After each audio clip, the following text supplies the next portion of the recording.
2050 වසර වන විට අපේ ආහාර රටාව සදහටම වෙනස් වනු ඇත. තවදුරටත් විශාල කුඹුරු හෝ සාම්ප්‍රදායික ගොවිපොළවල් අවශ්‍ය නොවේ.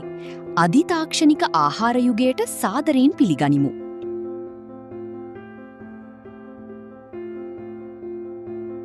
නැවුම් බෝගවගාවන්ගෙන් පිරුණු අහස සිඹින මන්දිර ගැන සිතන්න. මෙම සිරස් ගොවිපොළවල් 90ක් දක්වා අඩුවෙන් ජලය භාවිතා කරන අතර පස රහිතව නගරයේ මැදම නැවුම් ආහාර ලබා දෙයි.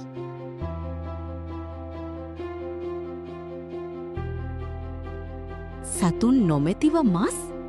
ඔව්. 2050 වන විට රසායනාගාරවල නිපදවන මස් සාමාන්‍ය දෙයක් වනු ඇත. එය පිරිසිදුයි, සදාචාරාත්මකයි, මෙන්ම පරිසරහිතකාමී.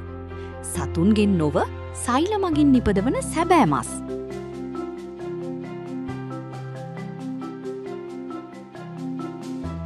මේ ආහාර විප්ලවයක්ද නැතිනම් සොබාදහමට තර්ජනයක්ද? රසායනාගාරයක නිපද වූ මස් අනුභව කිරීමට ඔබ කැමතිද? කමෙන්ට් කරන්න. Future Pulse SL සබ්ස්ක්‍රයිබ් කරන්න.